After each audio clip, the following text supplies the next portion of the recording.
अ, ठीक है, तो आज के कार्यक्रम का शुरुआत करते हैं। आई कैन गवर्न इनसाइट के इस 9वें कड़ी में आप सभी का स्वागत है। मैं तिलक आई कैन गवर्न के तरफ से आप सभी को एक बार इस प्लेटफॉर्म के आज की कड़ी में बहुत तहे दिल से स्वागत करना चाहूंगा। आई कैन गवर्न एक स्वतंत्र समूह है जो स्थानीय प्रशासन से जुड़े हुए मूलभूत नीतिगत समस्याओं के अस्थायी हल तलाशने की कोशिश करता है। इसमें हम ऐसे संगठनों, संस्थानों और लोगों को साथ लाने की कोशिश करते हैं जो समस्या की जगह समाधान ढूंढने में रुचि रखते हैं। आज के हमारे कार्यक्रम के केंद्र में हैं डॉक्टर अमरेंद्र नारायण और उनकी अमेरिका से आरा तक की यात्रा। डॉक्टर नारायण एक ऐसे इंसान हैं जिन्होंने वो किया जिसकी लोग बातें करते हैं। आईआईटी कानपुर से फिजिक्स में एमएससी, न्यूक्लियर फिजिक्स में मिसिसिपी स्टेट यूनिवर्सिटी से पीएचडी, उसके बाद आईआईटी बॉम्बे से पोस्ट डॉक्टोरल फेलो, और फिर उस सब करने के बाद 2017 में ये आरा बिहार अपने होम टाउन में वीर कुंवर सिंह यूनिवर्सिटी में फिजिक्स डिपार्टमेंट में असिस्टेंट प्रोफेसर बने। इसके बावजूद कि घर वालों ने और मित्रों ने इन्हें ये करने से मना किया, लेकिन उन्होंने अपनी बात पे अडिग रहे और पिछले 3 साल में इन्होंने यूनिवर्सिटी में अनेकों काम भी किए। आई थिंक अच्छा, इन्होंने अनेकों काम किए, जैसे कि पीएचडी और रिसर्च में जो शोध के नाम पर प्लेजरिज्म होता था, दस्तावेज गायब करने का खेल होता था, उस पर रोक लगाई। परीक्षा विभाग के रिजल्ट में निजी कंपनियों को ठेका दिया जाता था, उसमें फिर लाखों का बंदरबाट होता था, उसको मामूली खर्चे पे रिजल्ट निकालने का काम किया।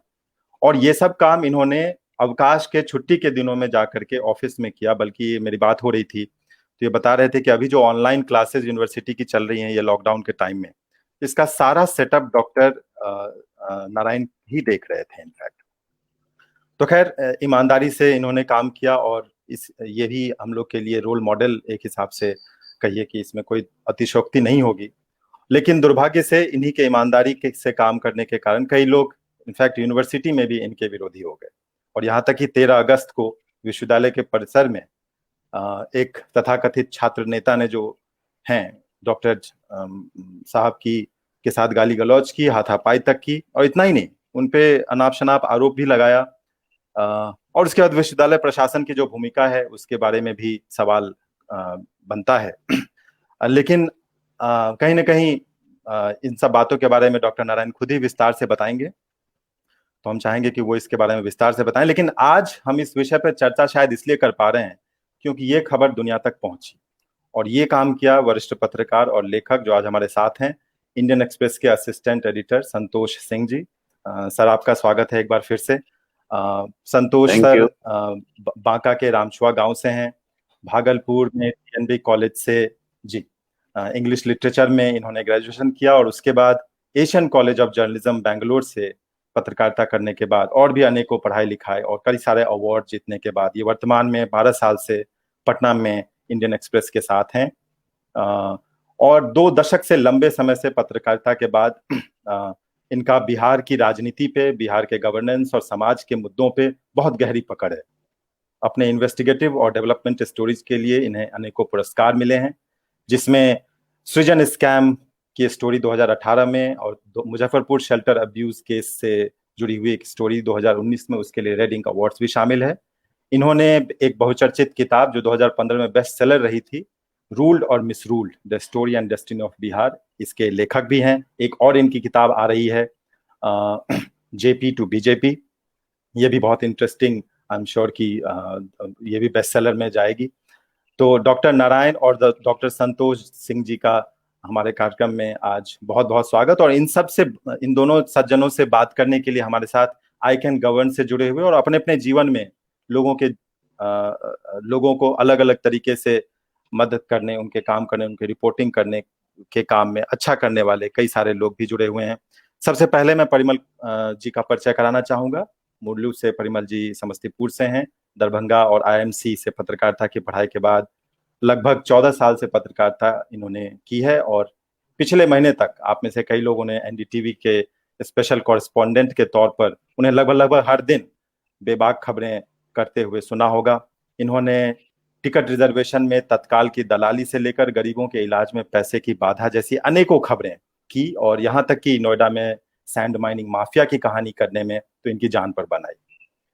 परिमल जी रिपोर्टिंग के लिए इन्हें 4 बार न्यूज टेलीविजन अवार्ड्स भी मिला है। वर्तमान में यूनिवर्सिटी में पढ़ा रहे हैं, पीएचडी कर रहे हैं। लेकिन उन्हीं के शब्दों में, एक बार जो पत्रकार होता है।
हेलो, मेरी आवाज आ रही है? अब आ रही है, पहले नहीं आ रही। ठीक है, तो आई थिंक मैं, Ruby, am I audible? Yes, Tilak, you're audible.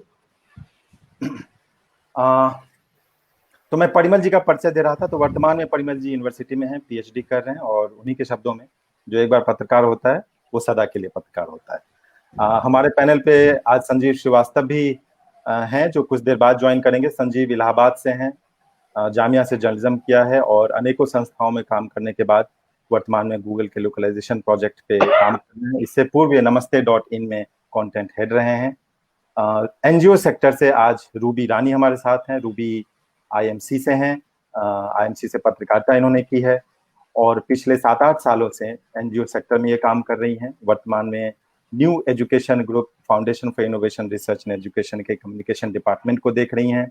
ये एनजीओ ट्राइबल कम्युनिटीज में काम करती है, उनके बच्चों के एजुकेशन पे काम करती है। रूबी के शब्दों में इनका मानना है कि किसी भी समुदाय या समाज को बेहतर बनाने के लिए जरूरी है कि हम उसके शैक्षणिक स्थिति में सुधार करें। और last but not the least, professor हो गए, पत्रकार हो गए, एनजीओ सेक्टर से लोग हो गए। हमारे साथ हमने सोचा कि एक छात्र के बिना को शामिल किए बिना, डॉक्टर अमरेंद्र नारायण जी से ही एक छात्र को शामिल किए बिना बात नहीं होगी। तो हमारे साथ अनुराग कुमार जी हैं। अनुराग बेगूसराय से हैं, आईआईटी बॉम्बे से मेटलर्जिकल और मटेरियल इंजीनियरिंग डिपार्टमेंट में रिसर्च स्कॉलर हैं। उन्होंने शुरुआत की पढ़ाई बेगूसराय से की, और उसके बाद मैकेनिकल इंजीनियरिंग से ग्रेजुएशन करने के बाद ये आईआईटी पहुंचे।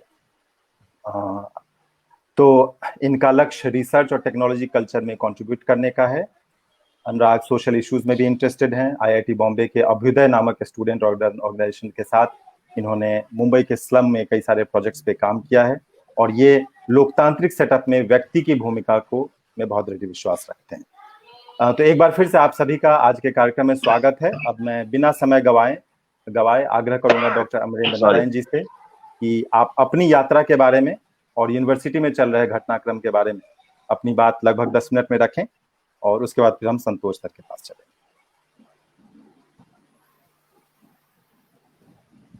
डॉक्टर नारायण, आवाज आ रही है आपको? जी, मेरी यात्रा के बारे में बोलने को जब बोलते हैं तो बहुत स्पष्ट नहीं है मेरे मन में कि क्या बोलूं। पिछले कई दिनों में कई बार कई लोगों को कितना कुछ बोले हैं। देखिए, मैं एक बहुत छोटे से जगह बोकारो स्टील सिटी से पढ़ा लिखा हूँ। स्कूली शिक्षा मेरी वहीं हुई है। 12वीं कक्षा तक की पढ़ाई हो जाने के बाद मैं जिस जगह पे था वहाँ सब लोग या तो डॉक्टर होते थे या इंजीनियर होते थे, या माता पिता की दृष्टि में नकारे होते थे, कुछ नहीं कर सकते थे। तो वहाँ पे भी सब डॉक्टर इंजीनियरिंग के थे, और मैं बड़ा एम्बिशनलेस आदमी था, ऐसा मुझे पीछे पलट के देखने पे समझ में आता है।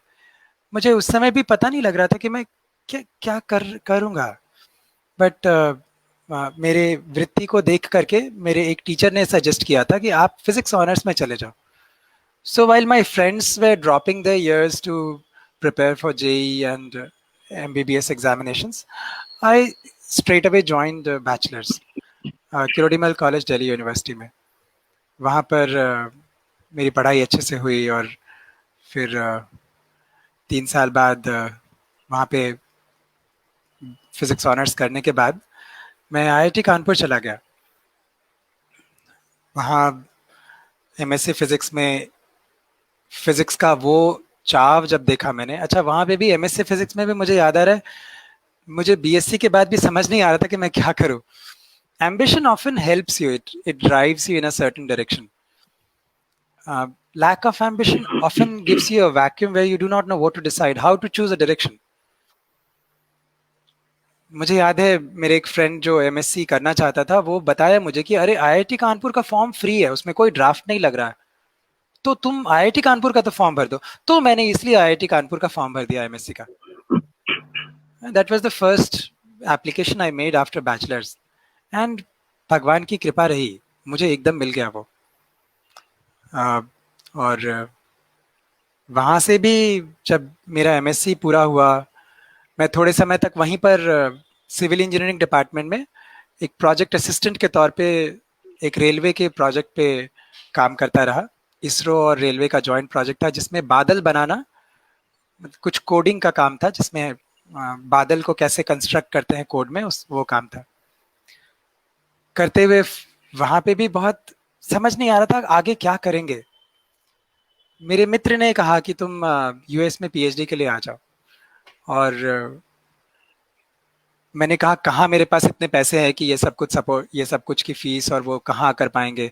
उसने कहा तुम्हें कोई पैसे नहीं लगेंगे, यहाँ गवर्नमेंट स्कॉलरशिप देती है। उसने सब बताया एंड मैं बहुत, मुझे लगता है कि मैं बड़ा बेवकूफ़ भी था कुछ मामलों में, लेकिन मेरे उस फ्रेंड के डायरेक्शंस के कारण वो एक एक चीज़ मुझे बताता गया। मुझे याद है जब मैं US गया था तो मेरे पॉकेट में $40 थे बस। उसने कहा था अरे हम देख लेंगे, तुम चिंता मत करो, बाकी हम लोग कर लेंगे। So I just landed in US with $40 in my pocket कि वो लोग देख लेंगे। और वो लोग भी खूब सारे फ्रेंड्स के साथ एयरपोर्ट पे आए थे मुझे पिक करने के लिए। मेरे जब तक मेरी पहली सैलरी वहाँ की नहीं आई तब तक वहाँ का सारा खर्च मेरे देखे वो लोग।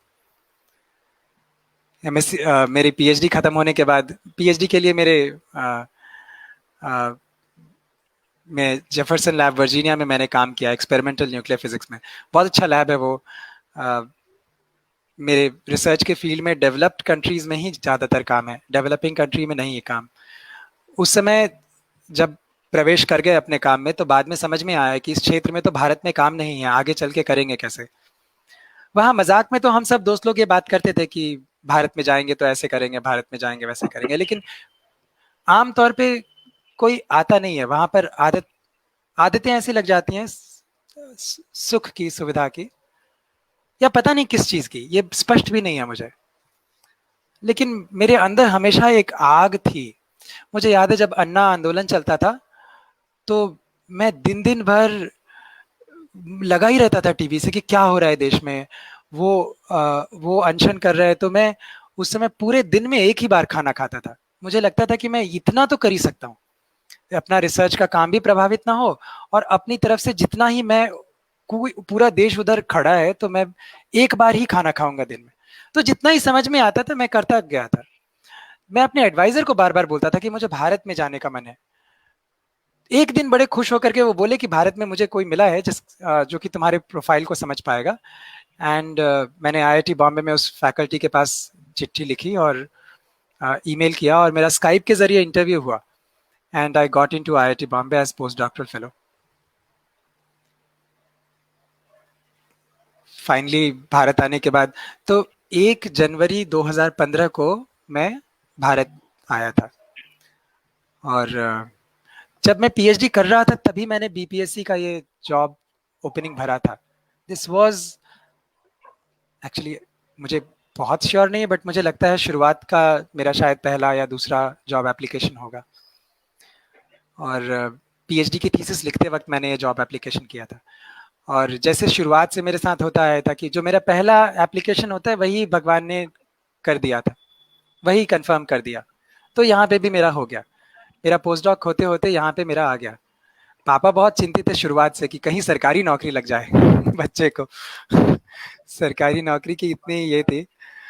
और मुझे लगता था कि अरे इतना क्या चिंता करना है, इतना पढ़ रहे हैं कि ये तो कर लेंगे, जहां चाहेंगे अपना कर लेंगे। लेकिन पापा को था नहीं नहीं सरकारी। खैर जब सरकारी लग गया तो पापा को ये दिखा कि बिहार में लग गया, बिहार में लग गया तो घर में बहुत झगड़े हुए। खैर मैंने परिवार को इस बात का वादा दे करके तैयार किया था कि मुझे 3 साल दीजिए आप लोग, अगर 3 साल में मैं कुछ नहीं कर पाया, कोई मुझे ऐसे कहते थे कि यहाँ एक भोजपुरी कहावत है कि मूस मोटई है लोढ़ा हुई है, और का हाथी घोड़ा हुई है। चूहा मोटा होके कितना हो जाएगा, लोढ़ा जितना हो जाएगा, हाथी घोड़ा जितना नहीं होगा। उनका कहना था यहाँ पे तुम अपनी ऊर्जा मत बर्बाद करो।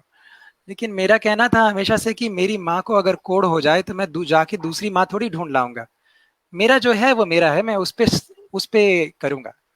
मेरे गुरुदेव ने ये कहा था मुझे कि तुम लोग, साधना के एक शिविर में उन्होंने हमें कहा था कि मुझे ये मत बताया करो तुम लोग कि दिल्ली में, बॉम्बे में, न्यूयॉर्क में, लंदन में तुम लोगों ने कहाँ कहाँ कितने फ्लैट ले रखे हैं। तुम ये मुझे बताओ कि तुम जहां से हो वहां पर तुमने क्या किया। वरना यहीं दिल्ली, मुंबई, न्यूयॉर्क में जमीन की कीमत के लिए हम और तुम झगड़ते रह जाएंगे, और वो जहां से तुम आए हो, जिसने सींचा है तुम्हें, वो वैसा ही रह जाएगा। बहुत सारी और चीजें थी जिसके कारण मेरे मन में था कि मुझे जहां से मुझे करना है। अच्छा मैं ऐसे अहंकार में भी नहीं था कि मैं वहीं करूंगा, मैंने अप्लाई सब जगह किया। आईआईटी बॉम्बे में पोस्ट डॉक्टरल फेलोशिप जब कर रहा था, मैंने भारत में सब जगह अप्लाई किया था। और लेकिन देखिए ईश्वर ने मेरी प्रार्थना को सुना था और मेरी नौकरी वहीं लगी। मुझे इंटरव्यू कॉल नहीं आया कहीं से। मुझे लगता था कि एक बार मुझे इंटरव्यू कॉल मिल जाए तो मुझे मुझे नहीं छाटेगा कोई, मैं I will be able to clear it. लेकिन मेरा पहला इंटरव्यू भारत में आने के बाद यही बीपीएससी का इंटरव्यू हुआ मई 2016 में, जिसकी नियुक्ति 2017 में हुई। यहाँ आने के बाद शुरुआत में मुझे कई लोगों ने कहा कि यहाँ पे ये सब कुछ हो सकता नहीं है, अमरेंद्र जी आप गलत जगह आ गए हो आप। मैंने कहा कोई बात नहीं, गलत है। मेरे जो पीएचडी एडवाइजर थे ना, मैंने भी उनको एक बार बोला था आप यहाँ पे क्यों हो, आपका प्रोफाइल तो इतना अच्छा है, आप तो कहीं पे भी हो सकते। उन्होंने कहा अरे तो जहाँ है उसको बनाते हैं ना, जैसा बना मत। He is an Indian American, doctor Dipankar Datta, very inspiring fellow, very inspiring fellow. उनकी पढ़ाई आईआईटी बॉम्बे से बीटेक किया है उन्होंने, और अभी वो इंडियन अमेरिकन है, वहीं पे रहते हैं। उन्हीं के साथ मेरी पीएचडी हुई। तो वो भी जहाँ पे मैं हूँ उसको अब वैसा क्यों ना बनाओ जैसा हो सकते हैं ये, वरना तो सारा समय अपने यूथफुल ईयर्स का और बेहतर और बेहतर और बेहतर की तलाश में रह जाएंगे। खैर ये प्रकृति ने हर चरण पे मुझे ऐसा ही ज्ञान दिया, ऐसा ही दिखाया। तो यहाँ आए भी, और देखिए मेरे मेरे पास 2 एमएससी थी, एक एमएससी आईआईटी कानपुर की और दूसरी वहां पर यूएस में मिसिसिपी स्टेट यूनिवर्सिटी की। जब मैं यहाँ पे बीपीएससी में अपने एमएससी के मार्क्स भर रहा था, जिसके बेसिस पे हम लोगों को रैंक तय होना था, उसमें मैंने अपना आईआईटी कानपुर का 68% भरा था, सीपीआई जिसका ट्रांसलेशन 68% होता है, जबकि वहां की मेरी एमएससी में 87.5% था। अगर मैंने वो डाला होता तो मुझे 7 मार्क्स ज्यादा आए होते, 7% ज्यादा आया होता, शायद मुझे कहीं और मिला होता। लेकिन ईश्वर ने पहले ही चुना था। बचपन से मैं बोलता आया था सब जगह कि मैं आरा का हूँ। यूएसए में भी मुझे कोई पूछता था कहाँ से हो बेटा, तो मैं बोलता था मैं आरा से हूँ, और फिर डिटेल पूछने पे मैं बताता था कि मैं कहाँ कहाँ शिक्षा दीक्षा हुई। भले मैं आरा कभी आया नहीं, कभी रहा नहीं, कभी कोई विशेष उपलक्ष्य में परिवार लेके आता था तो आरा आता था। जब ये घटना हुई मेरे साथ तो मैं तो एकदम अंदर से हिल गया था। जिस प्रशासन के लिए मैं जी मर के काम कर रहा हूं, वो मेरे लिए एक एफआईआर नहीं कर रहा है। मैं आरा का हूं, ये बात मैं जिंदगी भर सब जगह ये कहते आया हूं। दिल्ली यूनिवर्सिटी में रैगिंग के समय मुझे बोला जाता था कि अरे आरा घर कहते थे कि आरा घर बात तो कौन बात के और डर बात बा। के डर बा। हाँ, तो ऐसे बोलते थे मुझे, सिखाते थे सीनियर्स मुझे। मतलब मैं आरा बोलता था अपना परिचय बोलने में, और फिर बोलता था लेकिन मैं वास्तव में बोकारो से हूँ, क्योंकि बोकारो से शिक्षा दीक्षा हुई थी ना। तो वो बोलते थे अरे नहीं नहीं तुम आरा के हो तो आरा के बोलो, क्योंकि ये वाली वो कहावत। और मुझे यहाँ पे मुझे ऐसे कोई भी जो जानता नहीं है, एकदम ऐसे कोई गलती नहीं, कोई बात नहीं। मैंने अगर गुस्से में ऊंचा कुछ बोल ही दिया हो, उसके आवेश में वो कह रहे हो, तो कोई बात बनती, समझ में आता। ऐसे ही कुछ कर रहा है और कोई कुछ नहीं कर रहा है यहाँ पे। मैंने यहाँ हेड्स के ग्रुप में डाला कि मेरे साथ ये हुआ है, उसी दिन जिस दिन ये घटना हुई मैंने अपने जो मेरे कंट्रोलर का और सब वो लोग का जो समूह है उसमें डाला। कोई जवाब नहीं दे रहा था वहां कि मतलब कुछ, सिर्फ 2 लोगों ने जवाब दिया। मैं हिला हुआ था कि ये हो क्या रहा है। अच्छा, मैं बहुत हिम्मती या लड़ाकू या वैसे क्षमता वाला व्यक्ति नहीं हूं, लेकिन ये जरूर हूं कि मैं टूट जाऊंगा लेकिन बात वही कहूंगा जो है। So despite all explanations that हमारे एमबीए के डायरेक्टर हैं श्री संजय कुमार सिंह जी, उन्होंने मुझे बहुत समझाया बुझाया कि वो बहुत खराब लोग हैं, और मुझे बताया कि आप बहुत अच्छे आदमी हो, ये हो, लेकिन तो सुलह कर लो। लेकिन आई डिसाइडेड कि नहीं, एफआईआर होना चाहिए, जो हुआ है वो हम बोलेंगे। और कोई ऐसा तो है नहीं कि उसको कोई फांसी की सजा मिलने वाली है, कि उसको जितना उसने गलती की उसकी जो भी सजा हो वो हो। बाद में पता लगा कि जो व्यक्ति मुझे आज समझाने आए हैं ये वही व्यक्ति हैं जो पिछले 2 लड़ाइयों में जब प्रिंसिपल्स को पिटाई की थी इसी व्यक्ति ने, तो वो वहां पे भी समझाने चले थे, उनको सुलह करवाने गए थे। तो यहाँ अभी धीरे धीरे जैसे जैसे पट खुल रहा है, मुझे रहस्य उद्घाटन हो रहा है यहाँ पे, क्या क्या कौन कौन करते हैं लोग। लेकिन मुझे लगता है कि बिहार जागने के लिए तैयार है। आज इसी स्थिति में जब मेरा परिवार मानने को तैयार नहीं था, मेरी मम्मी रोकर मुझे फोन पे कह रही थी बेटा हमारे पास तो एक ही तुम हो, गुंडे मवाली तो कितने सारे होते हैं, वो एक आदमी जाएगा दूसरा आएगा, और तुम सिस्टम को बदलने के चक्कर में हमसे हमारा बेटा मत छीनो।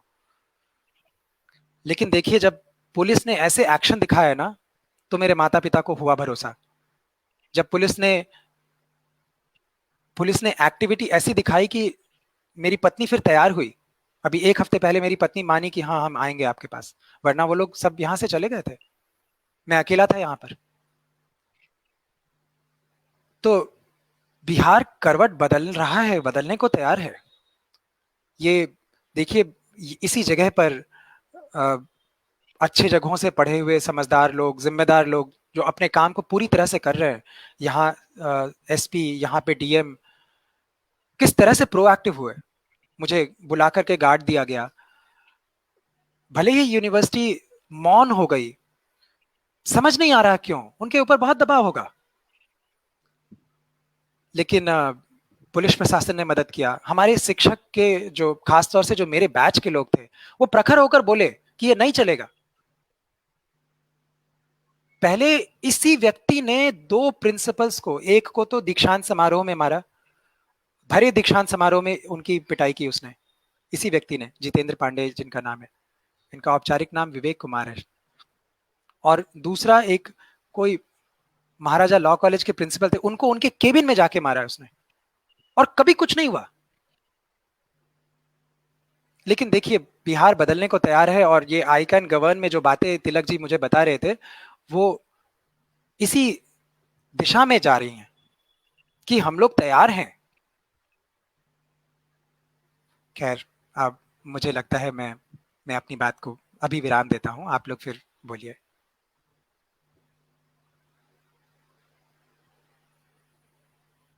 बहुत बहुत धन्यवाद अमरिंदर सर।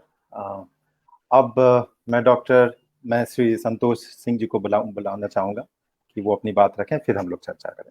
संतोष सर। जी नमस्कार। अमरिंदर जी कैसे हैं? मैं देखिए बहुत इंटरेस्टिंग स्टोरी है। हम लोग जनरली स्टोरी को परसू करते हैं, जर्नलिस्ट हैं। अब कभी पता नहीं चलता है कि कौन सी स्टोरी इंपॉर्टेंट है, कौन सी स्टोरी इंपॉर्टेंट नहीं है। उसी क्रम में मैं भोपाल में जब स्टेट्समैन में था तो मैं वहाँ की गेस्ट फैकल्टी में था, तो पढ़ाने जाया करता था माखनलाल यूनिवर्सिटी में। उसी में मेरी स्टूडेंट गरिमा है, तो गरिमा ने मुझको एक व्हाट्सएप किया, ऐसी सी बात है, उसने लिंक भी भेजा। उसमें डॉक्टर अमरेंद्र नारायण के एक मित्र हैं, उन्होंने भी इस चीज की अपने फेसबुक पर काफी चर्चा की थी, उससे मुझे हिंट मिला। ऐसे देखिए जर्नलिस्ट परसू करता है, अगर आईपीसी सेक्शन के हिसाब से जाएंगे तो आपको लगेगा कि अरे ये तो नन स्टोरी है, 341, 342, और इससे कोई स्टोरी नहीं, लड़ाई झगड़े की बात है। लेकिन जब आप आईपीसी सेक्शन के बियॉन्ड देखते हैं, उसके क्रक्स में जाते हैं, तब आपको लगता है कि ये चीज हुआ क्यों। एक आदमी, जैसे आप बता रहे थे डॉक्टर साहब कि वो बोलते थे कि बहुत प्राइड के साथ मैं आरा का हूँ, जबकि आरा वो आए नहीं थे। फाइनली देखिए डेस्टिनी ऐसी थी, वो आरा आए। तो कोई आदमी बिहार लौट के आया, मैं भी 2005 के पहले बिहार से बाहर था। I started my career from Delhi, मैं भोपाल में रहा। मुझको तब कॉन्फिडेंस हुआ तो मैं भी वापस आया। तो बहुत सारे, ये ही नॉट जस्ट वन स्टोरी, बहुत सारे लोगों को फेथ हुआ अपने रूट्स की तरफ वापस आने के लिए, वो लौट के आता है। तो it's coming back to roots की स्टोरी है, not just doctor Amarendra Narayan. बहुत सारे लोग आए, हमको लगता है 10-15 साल में बहुत सारे लोग आए होंगे, उनको फेथ हुआ। ये लोगों को लगता था कि बहुत फेस्टेबल लगता था कि बाहर जाके हम काम करते हैं, अच्छा पैसा कमाते हैं, अच्छे कपड़े पहनते हैं, एक इम्प्रेशन सोसाइटी में होता है कि नहीं मैं दिल्ली में रहता हूँ। मुझे याद है कि बचपन में हम लोग जब गांव जाए, सब आप लोगों ने सबने देखा होगा कि बस के ऊपर बैठ के आते थे तो एक रेडियो बजाता हुआ वो हिंदी बोल करके मजदूर लौट करके माइग्रेंट आता था, और जब वो लौट के जाता था तो वो रेडियो बेच के जाता था, उसके पास पैसे नहीं हुआ करते थे। ये एक माइग्रेंट की कहानी थी एक लोअर लेवल पर। तो अपर लेवल पर कहीं न कहीं ये हमेशा दर्द सालता लोगों को रहा होगा कि मैं घर के पास क्यों काम नहीं करता। हम सबको दर्द है, मुझे भी दर्द है कि मेरे माता पिता तारापुर मुंगेर में रहते हैं, छोटे से टाउन में, मैं उनके पास नहीं हूँ। माँ को पार्किंसंस का प्रॉब्लम है, आई कांट अटेंड हर। छोटे से जगह में अपॉर्चुनिटी क्रिएट नहीं करती है। और अभी देखिए मतलब क्या, मतलब अब सृष्टि का चक्र है। कोविड ने रूरल इकोनॉमी पर कितना लोगों को फोकस करने के लिए विवश कर दिया। अब सब लोग बात करते हैं कि वहां फोकस करें, वहां एम्प्लॉयमेंट जनरेशन हो। अभी लास्ट में इतना डिस्कोर्स हो रहा है सारा रूरल इंफ्रास्ट्रक्चर की तरफ, जैसे मनरेगा में जॉब क्रिएशन से लेकर के पंचायती राज सिस्टम में प्रधानमंत्री गरीब कल्याण योजना, ये सब क्या दिखाता है कि आपको एक पैरेलल इंफ्रास्ट्रक्चर तैयार करना है। मैं मुझे बहुत बहुत इंटरेस्टिंग वाकया याद आता है कि मैं एक बार, मुझे मौका मिला था सिंगापुर जाने का, तो रास्ते में मुझको एक मिले जो कि न्यूजीलैंड जा रहे थे। तो मैंने उनसे पूछा कि आप क्या करते हैं। बोला मैं डेयरी फार्म चलाता हूँ। न्यूजीलैंड जाकर के डेयरी फार्म का नहीं, उस प्रोफेशन को रिस्पेक्टेबिलिटी है, बहुत हम मॉडर्न टेक्निक के साथ करते हैं, तो यहाँ क्यों नहीं कर सकते। तो back to doctor Amarendra Narayan story, जब इनकी कहानी के बारे में बताया गया तो मैं थोड़ा सा इन्वेस्टिगेट किया, थोड़ी सी बहुत सारी जानकारी थी, उन्होंने दे ही दी थी, दोनों एफआईआर इन्होंने भेज दिए थे।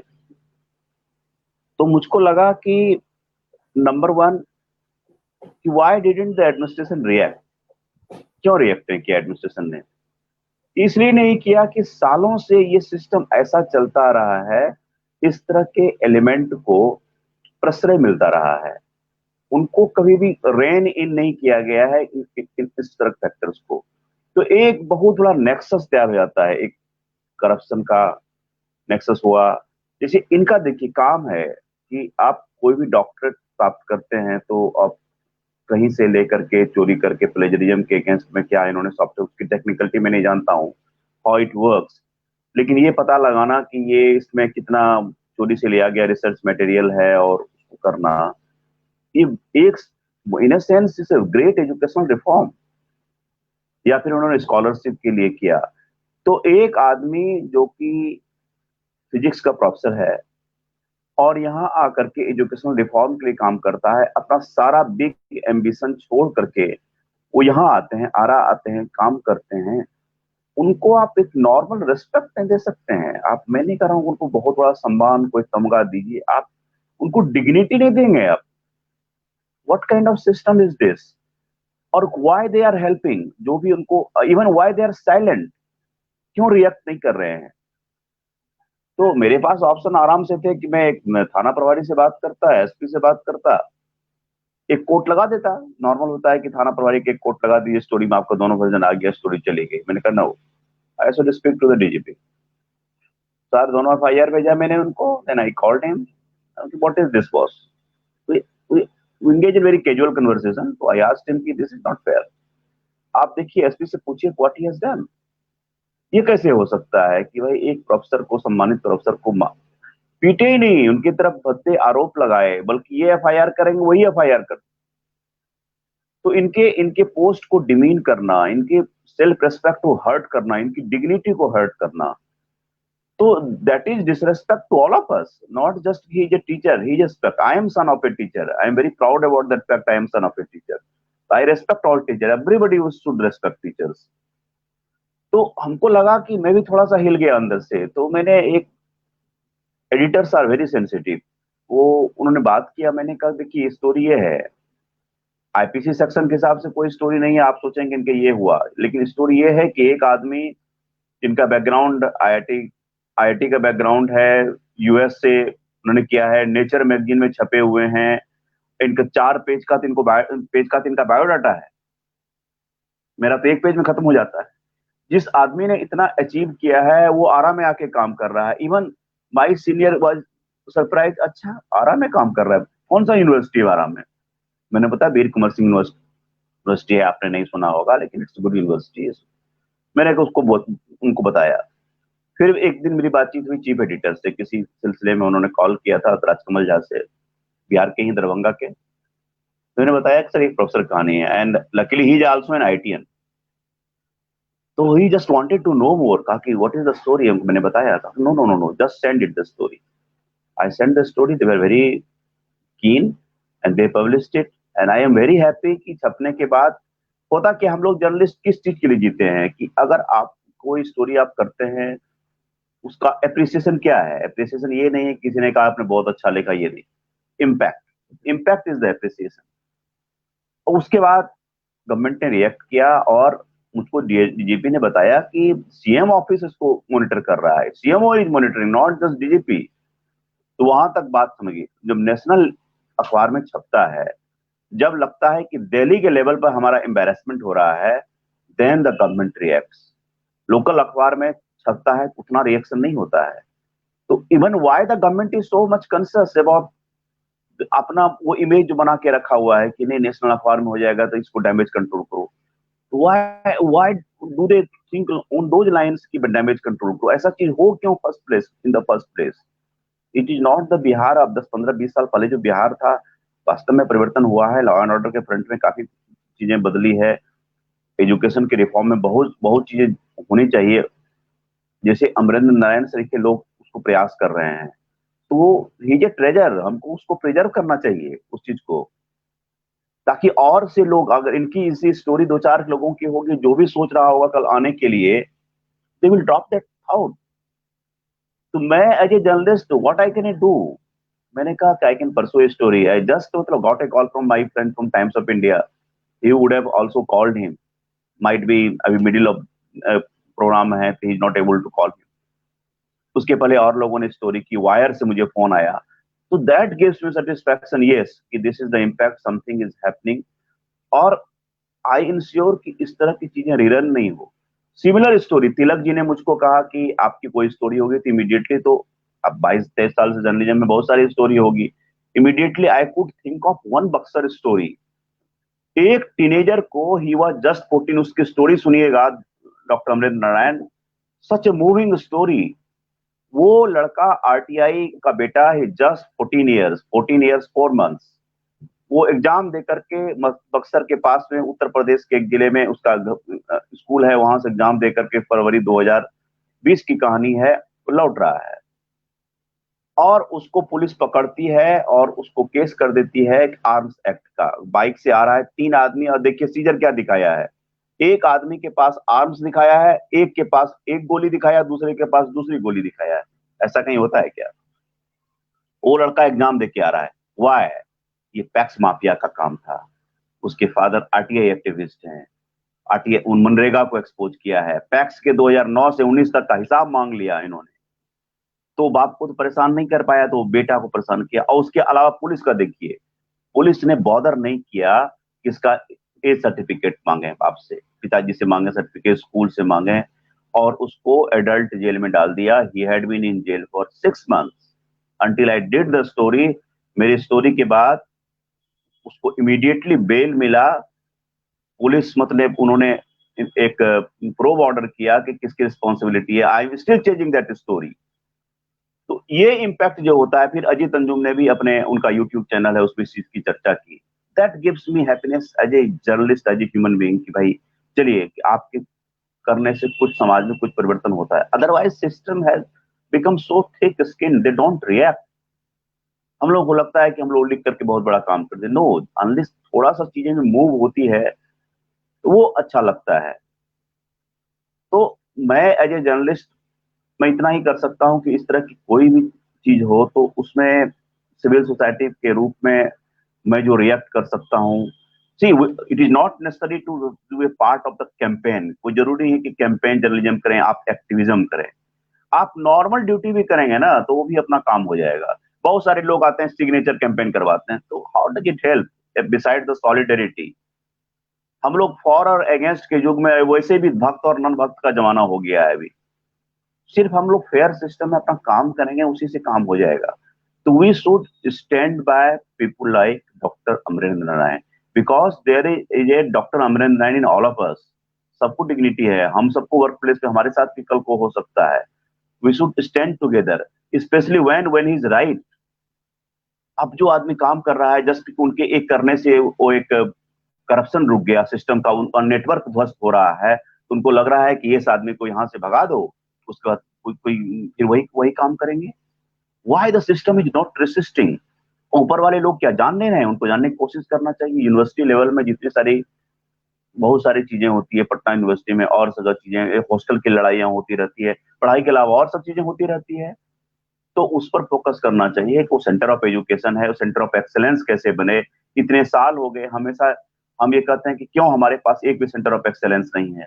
आपने इंजीनियरिंग कॉलेज हर एक डिस्ट्रिक्ट में खोल दिया, फैकल्टी कहाँ है आपने? अभी अभी टिक्विप का अभी आया एक्सटेंशन का 3 साल का, उनको एक्सटेंशन में आप नहीं दे रहे हैं। माई सन इज डूइंग इंजीनियरिंग, मैंने उसको बेंगलोर भेजना पड़ा, बिहार में कोई इंस्टीट्यूट नहीं है। तो मैं ये कह रहा हूँ कि कोई भी, चाहे वो इंजीनियरिंग है, मेडिकल रहे या ह्यूमैनिटीज का भी रहे, हम क्यों नहीं अपने बच्चे को आरा भेजने की बात सोचे, पटना में पढ़ाने की बात सोचें? It's all because we have not put in a system in place. So इस तरह की चीजें होती है, तो we should stick together, we should express solidarity, और हम लोग को जितना होना चाहिए बियॉन्ड वर्ड्स हम लोग करने की कोशिश करें। आई थिंक ये मंच डॉक्टर अमरेंद्र नारायण का है, would like to hear more of him. तो this is all from me. Tilak जी।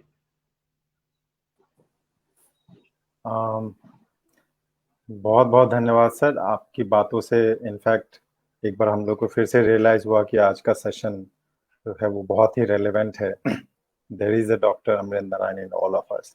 अब मैं परिमल जी को बुलाना चाहूंगा कि परिमल जी चर्चा की शुरुआत करें अपनी बात रखें। परिमल जी, आप मोटे तौर पे जी आपके मोटे तौर पे बचपन से हम लोग सुनते थे ब्रेन ड्रेन की कहानी। ब्रेन ड्रेन को लेके बहुत सारी चर्चा का दौर होता था कि पलायन हो रहा है, लोग निकल रहे हैं। जब लोग वापस हो रहे हैं, यहाँ पे सबसे बड़ा सवाल तो ये उठता है, जैसा अमरेंद्र जी ने भी कहा कि यूनिवर्सिटी ने क्यों नहीं कोई एक्शन लिया। सबसे पहले वो घर है जहाँ पे आप सब कुछ छोड़ कर आए हैं और शिक्षा में सुधार की बात हो रही है, आप कोशिश कर रहे हैं। जिस जगह पे ये कोशिश हो रही है, यूनिवर्सिटी ने उतनी तत्परता नहीं दिखाई। अगर दिखाई होती तो जो कहानी मैंने संतोष जी ने लिखी है, वो कहानी पढ़ के पता चलता है कि 2 दिन तक कोई एक्शन उनकी तरफ से नहीं हुआ। उस बीच में उनकी तरफ से कुछ चार्ज आप थोप दिए गए। तो मेरा पहला सवाल तो ये है कि सवाल भी आपसे, क्योंकि यहाँ पे बहुत सारे लोग हैं जो और भी सवाल करेंगे। मैं कह रहा हूँ कि जिस यूनिवर्सिटी को स्टेप लेना चाहिए था, उस यूनिवर्सिटी ने कोई तत्परता नहीं दिखाई। बाद में भी मुझे पता नहीं कि कितनी सिंपैथी आपसे रख रहे होंगे या कितनी बातचीत हो पा रही होगी इन सब चीजों को लेके। तो क्या आपके लिए मुमकिन हो पाएगा? क्योंकि आपने एक ऐसा कदम उठाया जो अपने आप में काबिले तारीफ है, जिसकी लोग मिसाल दे सकते हैं, जिसके बारे में चर्चा हो सकती है। लोगों को, बहुत सारे लोगों को हिम्मत भी देगी ये चीजें कि लोग वापस आके ऐसी जगहों से पढ़ाई करके उस धरती पर आ रहे हैं, उस जगह पे आ रहे हैं जो उनका अपना घर है, जहां पे वो चाहते हैं कि सुधार हो। तो मेरा पहला सवाल यही है आपसे कि यूनिवर्सिटी की तरफ से जो उदासीनता रही, क्या आपको लगता है कि वो चीजें आप उस सिस्टम में फिर से फिट बैठ पाएंगे वहां पर आसानी से? परिमल भाई, मुझे लगता है कि आखिर यूनिवर्सिटी उन सिस्टम एडमिनिस्ट्रेटर्स का नहीं है जो कुर्सियों पे बैठे हैं। यूनिवर्सिटी यहाँ के लोगों का है। यूनिवर्सिटी का नाम वीर कुंवर सिंह यूनिवर्सिटी क्यों पड़ा? क्योंकि यहाँ के जमीन पर जिसने योगदान ज्यादा दिया है उनके नाम से पड़ा। एडमिनिस्ट्रेटर से नहीं चलता है। ये लोग आए हैं, कोई 5 साल, कोई 10 साल, कोई 3 साल में चला जाएगा। मैं भी जो कर रहा हूँ वो बता करके कोई एडमिनिस्ट्रेटर अपनी प्रशंसा बता सकता है, इकट्ठा कर सकता है कि हाँ देखो, हम लोगों ने, मेरे कार्यकाल में यूनिवर्सिटी में हम लोगों ने ये करवाया, लेकिन अंततः उसका लाभ तो बच्चों को ही होगा। अभी पीएचडी में ही प्लेजरिज्म की जो सख्ती बनी है, उसके कारण अंततः क्या हो रहा है, जो बच्चे कर सकते थे उन्हें ये बताया भी नहीं जा रहा था कि ठीक से थीसिस कैसे लिखना है, वो अब बैठ के लिख रहे हैं। उनको खुद अपनी थीसिस पे गर्व होगा, क्योंकि अब वो मेहनत से कर रहे हैं उस काम को, जो कि कोई बताने का प्रयास भी नहीं कर रहा था। मुझे लगता है कि मैं फिट बैठूंगा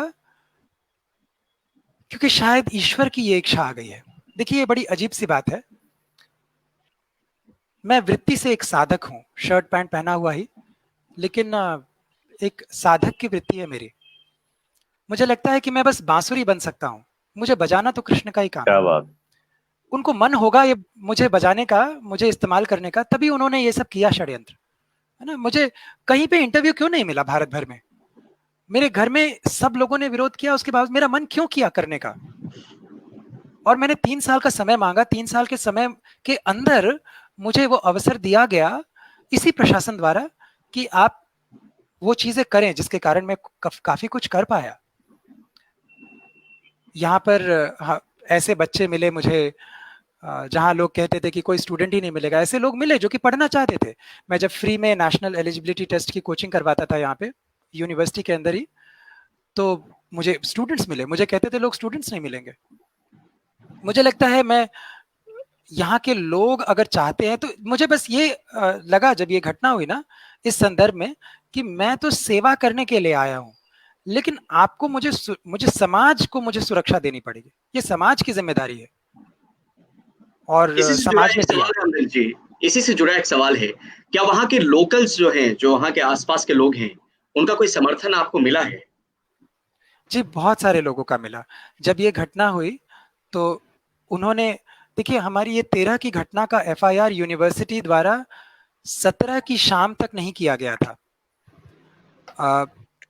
15 को जब ये सर्वविदित हुआ यूनिवर्सिटी में कि मैं एफआईआर करूंगा और मुझे परमिशन मिल गया है, अब सुलह वाली जैसी कोई बात, दबाने वाली कोई बात नहीं रह जाती है, तो मेरे हस्ताक्षर मुझे मिल गया जब कंप्लेन लेटर पे, उसके बाद उन्होंने एफआईआर कर दिया उस दिन शाम को, और उसके अगले दिन अखबारों में आ गया। अखबारों में जब आया, अच्छा मैं ऐसा आदमी हूं ना कि दिल्ली में रहा 3 साल, लेकिन कुतुब मीनार आज तक देखा नहीं मैंने इंडिया गेट नहीं देखा है आज तक।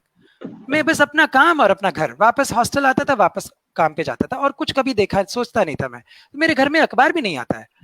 मैं तो, लोग मेरे आसपास वाले जिन्होंने मुझसे योग और मेडिटेशन सीखा है, वो लोग आगे अखबारों में पढ़ पढ़ के कि सर आपके बारे में ये कैसे लिख गया, ऐसे कौन है, क्या हो रहा है, चलो जिसको जो समझ में आया। कोई कहता है कि थाने वाले से बात करते हैं, चलो सर। कोई कहता है, उसी में एक व्यक्ति बताया कि एसपी से बात कर, तो बहुत सपोर्ट मिला मुझे स्टूडेंट्स से, जो स्टूडेंट्स ने सुना अखबार में। इन्होंने मुझे ब्लैकमेल करने के लिए, धमकी देने के लिए फेसबुक पे भी ये चलाना शुरू किया। तो फेसबुक पे पढ़ करके मेरे आईआईटी नेटवर्क के फ्रेंड्स और यूएस के फ्रेंड्स देख गए, वहां से वो बात शुरू हो गई। मतलब जो काम मुझे वो पटकने के लिए कर रहे थे, वो उसी में वो फंसते चले गए। वरना मुझे तो समझ में भी नहीं आ रहा था कि मुझे किसको बताना है ये सब कुछ। ये सारा हेल्प मेरे पास आया।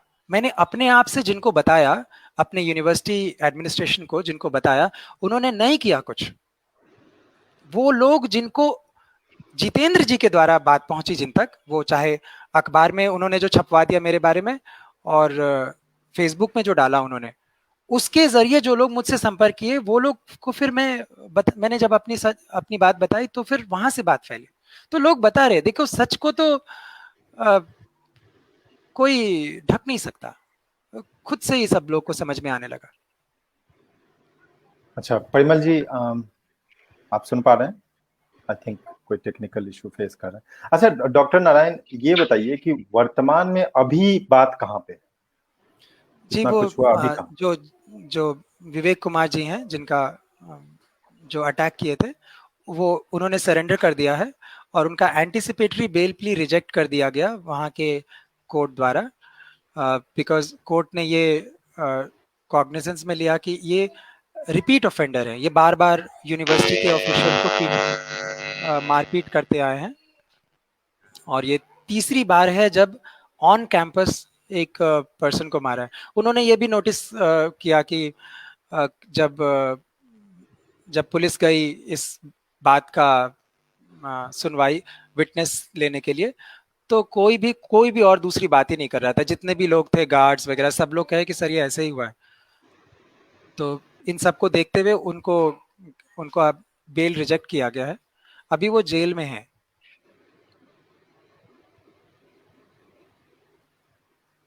यूनिवर्सिटी एडमिनिस्ट्रेशन का क्या एटीट्यूड है? दे आर स्टिल मम। Still मैं mum. आपको इस बारे में एक बात बताना चाहता हूं सर, मुझे बहुत दुख हुआ, ये 2 दिन पहले की घटना है। कोर्ट में उनके वकील ने जिरह के समय कहा कि कंप्यूटर सेंटर खुला ही क्यों था, कोरोना काल में सब कुछ तो बंद है, तो कंप्यूटर सेंटर भी बंद रहा होगा। ये झूठ बोल रहे हैं कि कार्यस्थल पे थे। इस बात के जवाब में कोर्ट ने यूनिवर्सिटी के रजिस्ट्रार से पूछा कि आप हमें पुष्टि करें कि वो अपने अमरेंद्र नारायण अपने कार्यस्थल पे थे कि नहीं। रजिस्ट्रार से मेरी बात हुई, ऑफिशियली जो चिट्ठी आई सो आई, मैं अपने हाथ से भी लेके गया एक प्रति उस चिट्ठी की, और रजिस्ट्रार ने कहा हाँ ये बात तो बिल्कुल सही है, तुम थे तो इसमें एक बात क्या होगी, हम लोग देते हैं चिट्ठी। उसके कुछ घंटों बाद मुझे वो बताते हैं कि नहीं उस समय तो हम नहीं थे और देखो ये नहीं कर सकते हैं।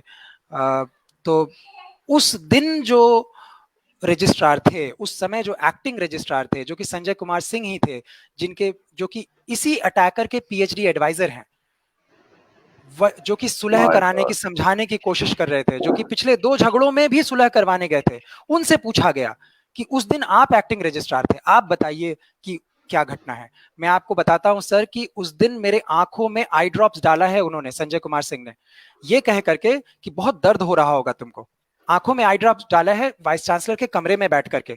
13 की घटना जब हुई, मैं सीधे रोता हुआ कमरे में गया वाइस चांसलर सर के, और चेंबर में गया, और वहां पे सर बहुत अकुलाए, घबराए कि ऐसे कैसे हो सकता है तुम्हारे साथ। उन्होंने जिन लोगों को फोन किया उनमें ये भी थे, और संजय कुमार सिंह आए, मुझे आंख में आई ड्रॉप्स डाले, और वो कोर्ट को जवाब क्या दिया है सर, कोर्ट को जवाब दिया गया है कि बायोमेट्रिक द्वारा ये पता कर लिया जाए कि वो थे कि नहीं। ये नहीं कहे हैं कि मैंने घटना से जो क्लेम्ड इवेंट है मुझे उसके बारे में नहीं पता। वो ये भी कह सकते थे कि मुझे उसके बारे में नहीं पता, लेकिन उसके 15 मिनट बाद, आधे घंटे बाद यहाँ पे ऑफिस में मिले थे मुझे, मैंने देखा है कि वो थे, उसके पहले का मुझे नहीं पता, ये कह सकते थे वो। लेकिन वो ये कहते कि बायोमेट्रिक से चेक कर लिया जाए कि वो क्यों नहीं था। सर एक बात मैं बताऊं कि ऑफिस यूनिवर्सिटी में जो बायोमेट्रिक सिस्टम लगा है वो मेरे स्टाफ के लिए, मेरे कंप्यूटर सेंटर में भी लगा है, तो मेरे स्टाफ लोग रोज लगाते हैं, लेकिन उसकी चाबी मेरे ही पास है। सेंटर खुलता मेरे से है, बंद होता मेरे से है। तो वो कहते हैं बायोमेट्रिक, मेरा बायोमेट्रिक नहीं था, मेरा बायोमेट्रिक नहीं था, ये इन लोगों को पता लग गया होगा, क्योंकि इवेंट के तुरंत बाद मेरे सेंटर का बायोमेट्रिक मांग लिया गया था। इन्होंने पता करवा लिया होगा कि 13 तारीख का मेरा बायोमेट्रिक नहीं है। लेकिन जब मैं वाइस चांसलर ऑफिस में गया था तो वहां मेन एडमिनिस्ट्रेटिव बिल्डिंग में सीसीटीवी है, सीसीटीवी फुटेज में तो होता ही है, लेकिन 13 तारीख से 16 तारीख का सीसीटीवी फुटेज डिलीट कर दिया गया है। पुलिस ने जब मांगा सीसीटीवी फुटेज तो ये जवाब दिया गया है विश्वविद्यालय द्वारा। 16 तारीख संडे था, संडे को शाम 4 बजे से ये सीसीटीवी फिर से फुटेज ऑन हो गया। तो पुलिस को ये डिजाइन समझ में नहीं आ रहा है कि ये 13 से 16 समझ तक में का आ क्यों ही रहा डिलीट होगा, किया है? समझ में आ ही रहा होगा, पुलिस कर ही रही होगी, मुझे लगता है। अमरेंद्र जी, मेरा आपके एक सवाल था कि जो जितेंद्र पांडे का जो इंटरवेंशन है यूनिवर्सिटी में, वो किस कैपेसिटी में है? ये बात मुझे नहीं पता है रूबी जी, दरअसल मैंने जैसा बोला ना, मैं बस सीधे अपने काम पे जाता था और वहां से वापस आता। अभी जब पता है ये सारा जो मुझे प्रपंच दिख भी रहा है, समझ भी आ रहा है, वो इसलिए क्योंकि इस घटना के बाद मैं बहुत हिला, और अब मैं एक दूसरे तरीके से देखना शुरू कर रहा हूँ कि क्या क्या संभावनाएं हैं, कौन ये कर रहा है, क्यों कर रहा है ये। हाँ तो तब मुझे पता लग रहा है कि कुछ लोग सबके सामने ये बोले हुए थे कि अमरेंद्र नारायण जी बहुत जल्दी रिजाइन करने वाले हैं, देखिएगा आप लोग, ऐसा बोले थे घटना के पहले। अच्छा तो डॉक्टर मुझे ये साहब, सब कोई समझ में आ रहा हाँ, नहीं आपने जैसी बातें कही, कोई ऐसा समय आया जब आपको लगा कि भाई हो गया, बहुत हुआ, इस बीच में ये जो घटना हुई? है। ऐसे कभी नहीं होता है, मेरे साथ नहीं होता है।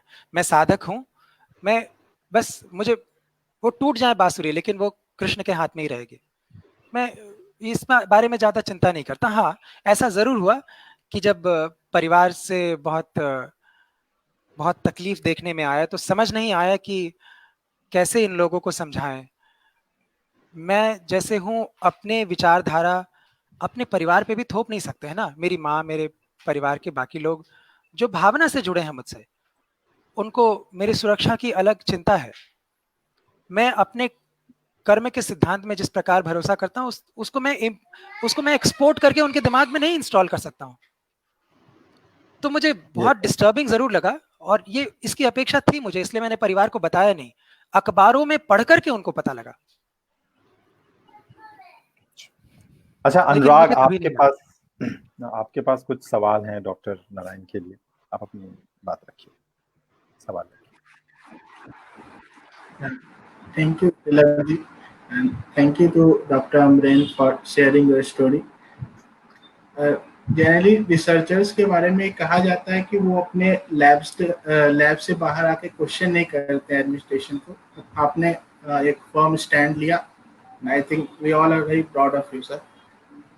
मेरा ये प्रश्न आपसे है, इनफैक्ट आपने एड्रेस भी किया है अपने ओपनिंग कमेंट में कि क्यों आपने बिहार को ही चुना, लेकिन एक research somebody who is involved in research in myself, so मेरा ये क्वेश्चन ये है कि जब आप एक ऐसे इंस्टीट्यूट को चुनते हैं जहाँ पे एक रिसर्च एटमॉस्फेयर नहीं है, जहाँ वैसी फैसिलिटीज मौजूद नहीं है, तो आपकी खुद की रिसर्च भी सफर करती है, क्योंकि आप एक बहुत हाई ऑर्डर के रिसर्चर्स खुद भी है। तो क्या आपके मन में ये प्रश्न आया था कि जब मैं यहाँ जाऊँगा तो मेरा रिसर्च कैसे आगे बढ़ेगा? एक जनरल क्वेश्चन इसमें और ये है कि क्या आप फ्यूचर रिसर्चर्स जो बिलोंग करते हैं, क्या उन्हें आप ये एडवाइस देंगे कि वो ये पाथ फॉलो करें कि वो अपने होम टाउन में जाएं या ऐसे इंस्टीट्यूट में जाएं जहाँ पे वो एक्टिव रिसर्च का एटमॉस्फेयर नहीं है? तो ये एक जनरल क्वेश्चन है डॉक्टर नारायण। डॉक्टर साहब आप म्यूट पे हैं, आप अनम्यूट करें। Thank you for the question अनुराग।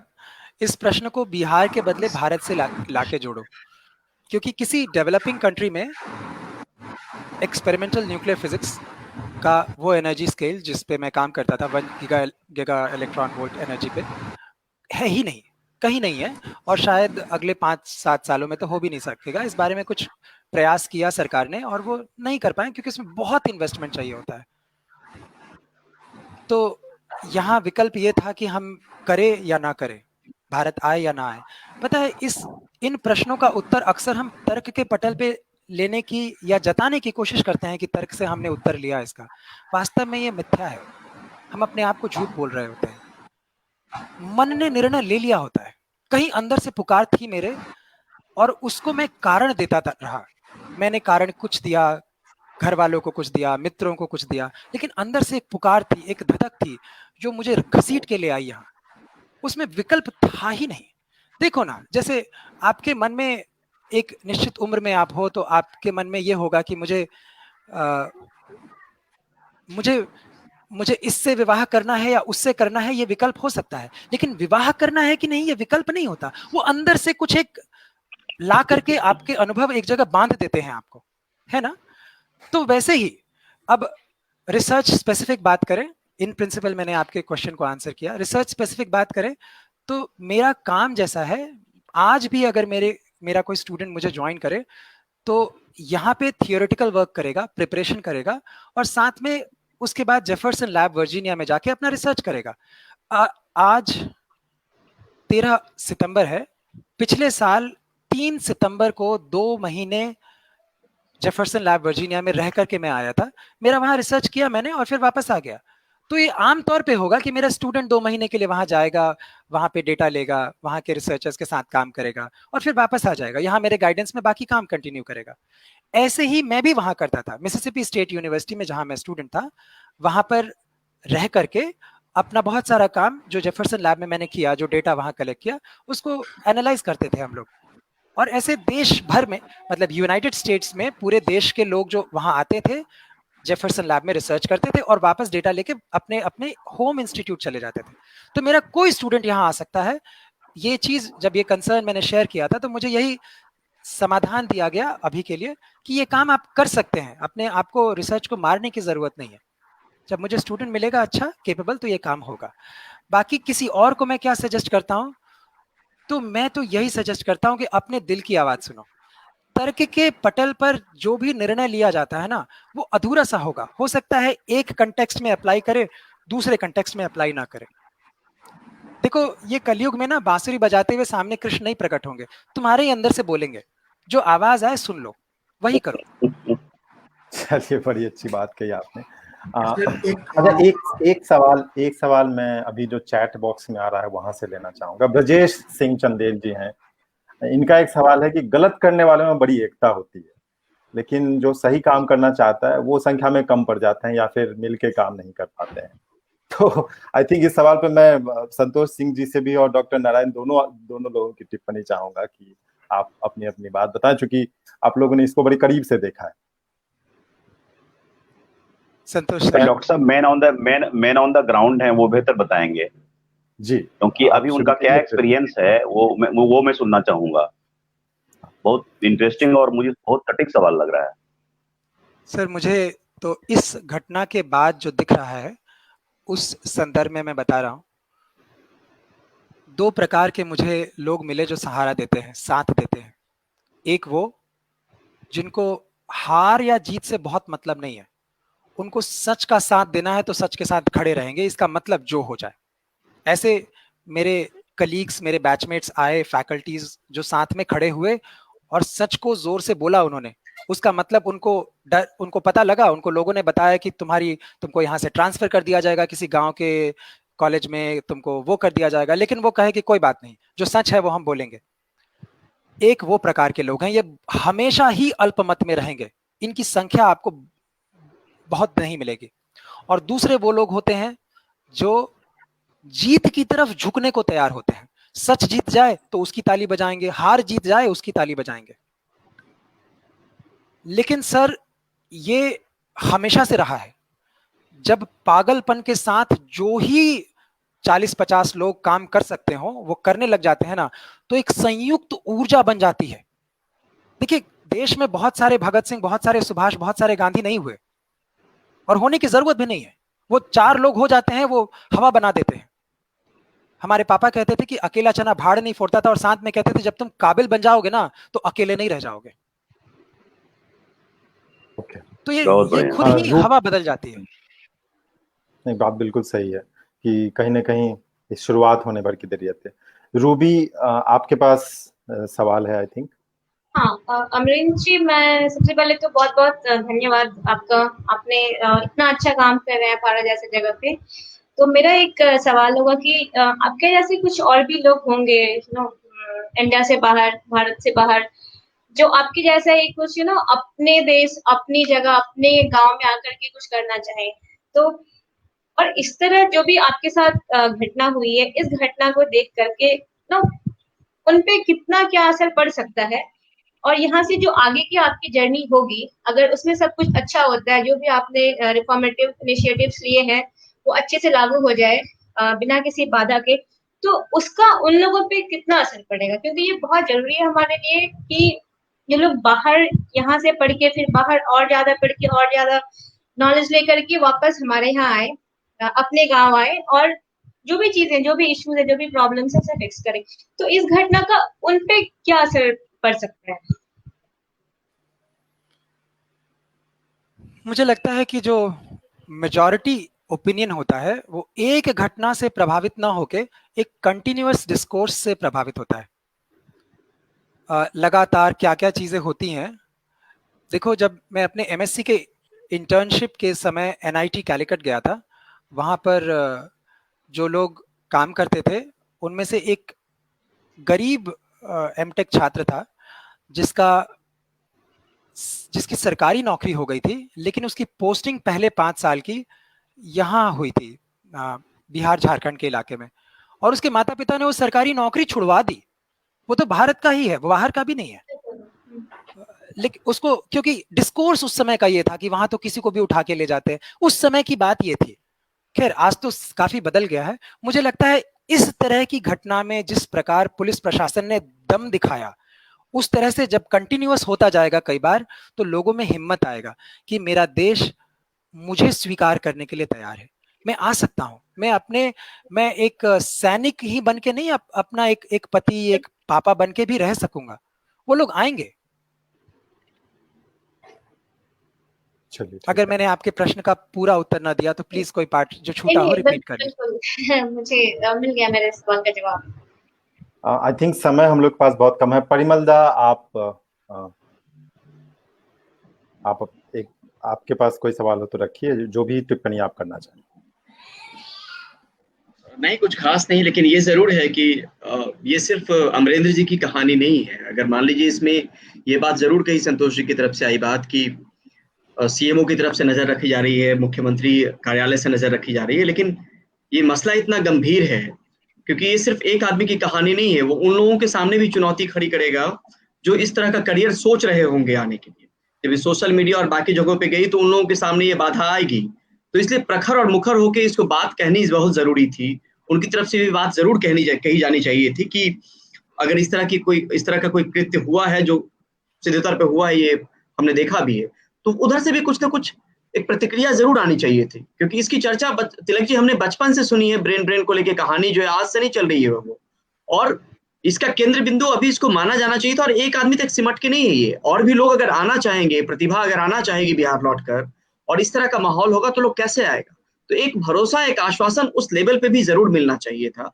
लेकिन आपका जज्बा काबिले तारीफ है अमरेंद्र जी, और इसके लिए हम लोग शुक्रगुजार हैं कि आप उस जगह पे खासतौर पे आप काम करने की कोशिश कर रहे हैं जहाँ पे जरूरत बहुत ज्यादा है इन सब चीजों को लेकर। वो आपने उस सुख का त्याग किया है जो आप शायद बहुत सारे लोग बाकी जगहों पे उठाते हैं, और बहुत तमाम तरह के सुख मिलते हैं। लेकिन ये लड़ाई है, और एक जो कहावत है कि सत्य की जीत होती है, तो हम यही उम्मीद करेंगे कि जीत आपकी हो। और लोगों का साथ मेरे सबसे बहुत अहम है कि जहाँ पे आप ने करियर बनाने का सोचा, जहाँ के लोगों को एजुकेट करने का सोचा, वो लोग आपके साथ खड़े हैं, तो ये बहुत बड़ी ताकत है, और उनका साथ होना भी चाहिए और उनका रहना भी चाहिए। तो मेरी शुभकामनाएं आपको जरूर। संजीव, कोई कमेंट?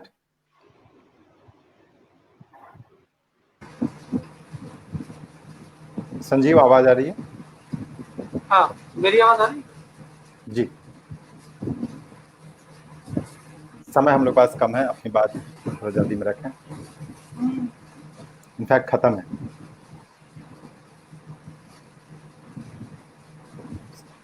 अच्छा, संजीव कोई कमेंट है? लगता है संजीव को ठीक से आवाज नहीं आ रही। नहीं,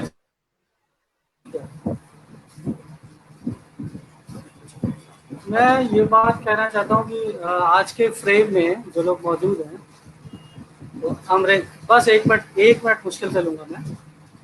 तो अमरेंद्र जी हैं, संतोष जी हैं, तिलक खुद हैं, तो ये अपने आप में मेरी आवाज नहीं आ रही है? आ रही है। तो मैं ये कह रहा था कि अभी फ्रेम में जितने लोग मौजूद हैं, तो उसमें अगर अमरेंद्र जी को, तो क्योंकि हम सबकी अभी प्रेरणा है, संतोष सर को भी ले लूँ मैं, तिलक खुद को ले लूँ, तो ये भी अपने आप में एक मैसेज है। जो बात अमरेंद्र जी ने कही थी कि शायद ईश्वर इस प्लेटफॉर्म के जरिए भी कुछ अच्छा काम कराना चाहता है, और सिर्फ अमरेंद्र जी को ही नहीं, संतोष जी को और तिलक को और बाकी सारे लोगों को बस मैं ये कहूँगा कि एक बहुत अच्छा प्रयास है। हम सबको बस लगे रहना चाहिए। शायद हम लोग भी बांसुरी बन जाए, अमरेंद्र जी की तरफ। बहुत बढ़िया, शुक्रिया। अच्छा, मैं सिर्फ 2 लाइन ऐड हाँ, करना संतोष चाहूंगा सर इस और बात अंतिम कोई पे। टिप्पणी। जी जी जी, मैं सिर्फ एक 4 लाइन याद आ रही है, बहुत ही बांसुरी का दार्शनिक अंदाज में बोला, तो मुझे कुछ 4 लाइन मुझे जो हमेशा इंस्पायर करते हैं मैं बोलना चाहूंगा कि सूरज सरों पे आग उगलता दिखाई दे, ये शहर मुझे आज ही पिघलता दिखाई दे, मैं आज ही कूद जाऊंगा दरिया में, आगे कोई चिराग तो जलता दिखाई दे। तो वो चिराग मुझे अमरेंद्र जी से मिली है, हमको उस चिराग को जलाए रखना। अमरेंद्र जी, थैंक यू। अमरेंद्र जी अमरेंद्र जी आवाज आ रही है? आप कोई अपनी अंतिम टिप्पणी दीजिए और इसी चिराग के लौ को आगे बढ़ाया जाए। मैं विश्वास दिलाता हूँ आप लोगों को कि चिराग तो बस दिखता है, उसको पकड़ के छुइए तो दिखे, मिलेगा नहीं कहीं। तो आप ही लोगों से जल रहा है सब कुछ। अगर आप लोग नहीं होते तो कान पकड़ के मेरे पापा मुझे यहाँ से ले गए होते।